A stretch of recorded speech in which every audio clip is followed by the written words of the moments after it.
Let's debunk Logan Paul's video about debunking George JANKO. Alright, let's talk about this. Obviously, I wasn't on the podcast to represent myself, so I'd like to clarify a few things that were said. As well as having his own credit card, all expenses related to the show were paid for, including all travel and lodging. Obviously, George's total reimbursement came out to $20,000, 317 cents. I'd love to see any books that show otherwise. Spending $120,000 a year to be on a show is a little confusing. While it may have been true that all George's expenses were paid for, credit card, etc., Mike also openly admitted on the same podcast that he was not getting paid in the months that George was speaking about.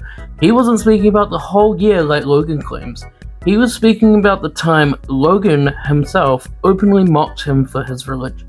This is a guy who's sending us screenshots of $11 million a week that he's making. This statement is so crazy that it's almost laughable. That would mean I'm making $572 million a year. I'm nowhere near that. What happened was Prime had a very successful month. I think we did like 60 to 70 million, and I sent it to our group chat because I was proud of the business. I was stoked to show the boys, and I think George maybe misinterpreted that as like my personal income. Also, Logan Paul may not be making $11 million a month personally, because that is crazy. It could be Prime, the business itself. But we all know Logan Paul makes a fair amount, but he could have easily paid his team for the time that his show was doing awful. The show hit rock bottom and we weren't getting paid. I was getting paid $5,000 a month. But you did make a sizable amount of money on the show. And by the way, say, always like, grateful. I was always grateful. Something like for that? it. Yeah, I don't like to talk about money. I know he doesn't want to talk money. I know he bleeped it out, but George made $317,000 in the 15 months that he got paid for on Impulsive. The work requirements consisted of about 3 days a month, 3 hours each day, traveling the world, networking, and meeting some of the coolest people ever. It comes out to about $2,300 per hour, and he also had 10% equity of the entire show. Also, George's financials could have easily been faked, because it looks like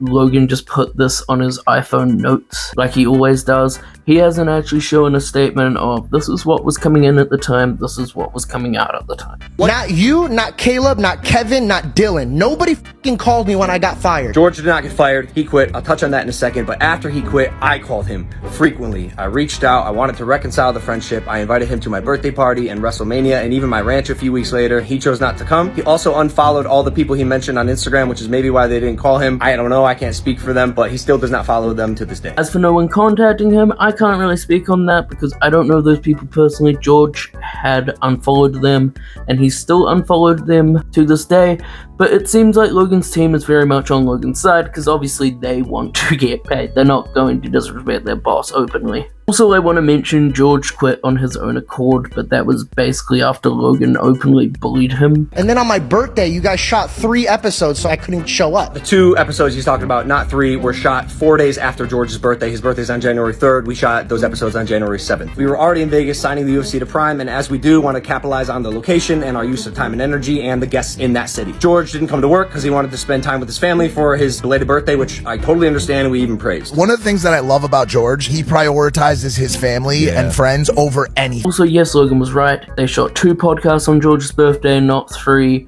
And I would say it wasn't just so George couldn't show up. George was in Arizona spending time with his family for his belated birthday. They said that on the podcast. Pretty sure George had said that at some point too. That was George's decision.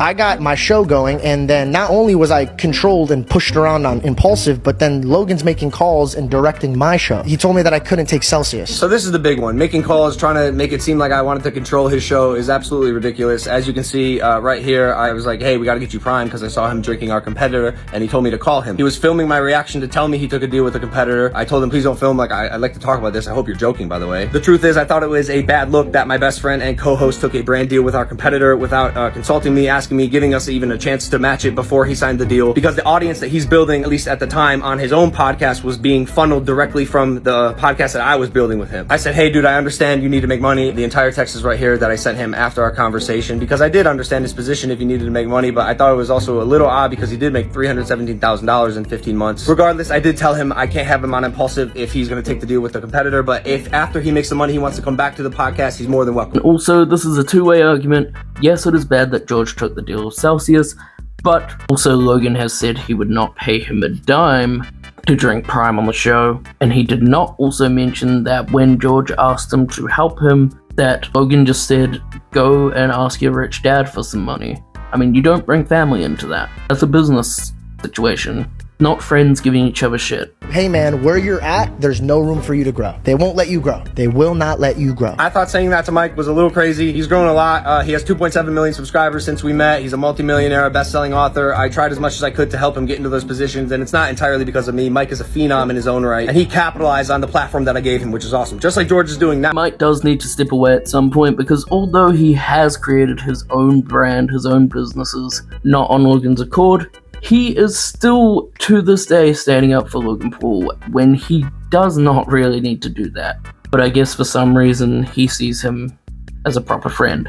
There's a lot more. I'm not going to get into it, but this isn't to say, by the way, that I didn't f*** up along the way. I did. I should not have mocked his beliefs. I apologize for that. I should have stuck up for him with Bobby Lee, and I definitely should have had his back more like a friend. There's a lot of things I would have done differently, but here we are. It saddens me that our story has unfolded this way. I wish him nothing but health, wealth, happiness, all the success that he wants, and I hope that one day we can sit down and have a relationship and a conversation. Logan also did not go in full about the Bobby Lee situation. There is still footage out there of Bobby Lee actually putting his balls into his face or touching George's dick, and George obviously not being very comfortable with this. It is SA, there's no other way about it.